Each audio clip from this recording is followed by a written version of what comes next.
Heroes of the night, that's what we gotta be. Not looking for a fight, just ending them, see. Sticking to the ninja code as we battle for what's right. Get the pizza by the load and save us some tonight. We are ninjas, we are brothers, we're united and we're strong. We are ninjas, we are turtles, we are heroes, sing a song. The Legend of the Teenage Mutant Ninja Turtles, Part 1, Chapter 52, Hate.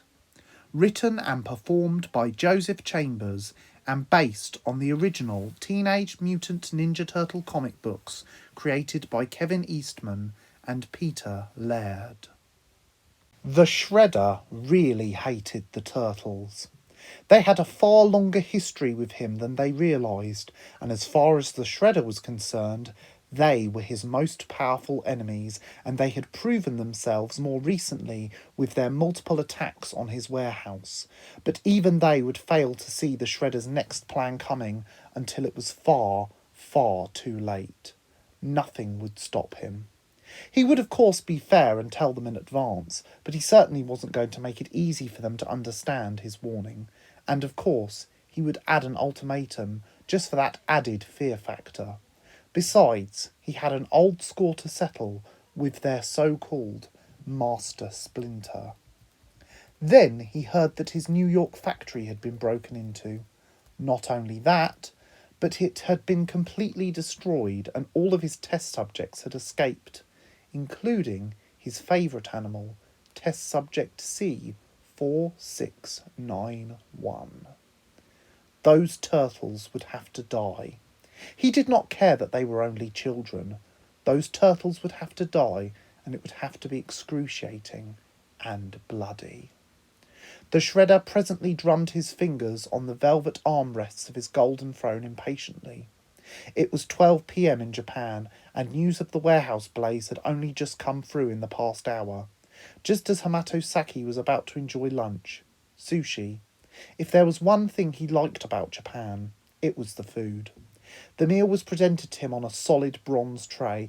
5 cylinders of piping hot tuna awaited him. The Shredder glanced down at his food and gave a look to the man who was serving him. Did you rinse the rice first? Did you dress the rice with mirin? Did you use a bamboo sushi mat? Did you use pure wasabi? Yes, Master Shredder, the thin, bitter, and severely hunched-over man said.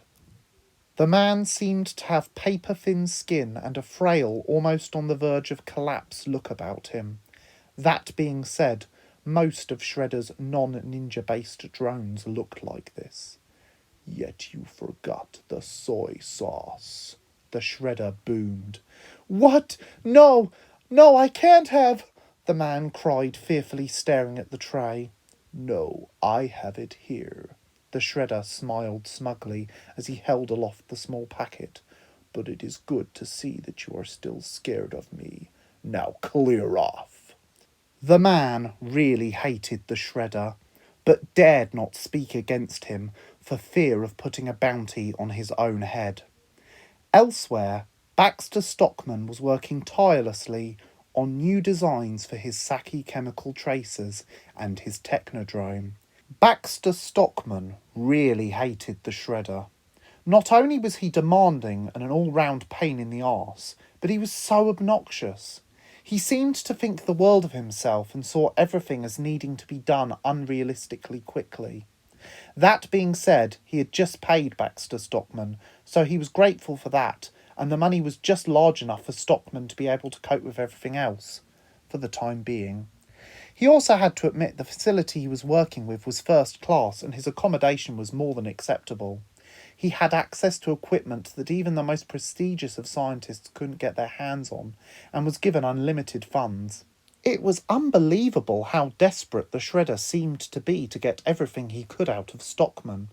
However, Stockman still hated the way he would come in unannounced and peer over his shoulder, judging his work in the most annoying way possible.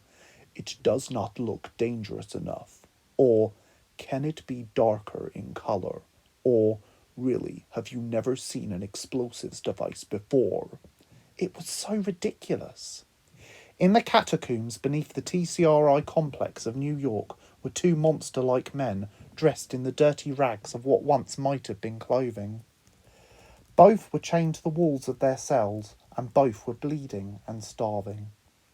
Bebop was unconscious. He had a massive puncture where several guards had recently beat him up after a failed escape attempt. Rocksteady was roaring at nothing in particular but his own pain.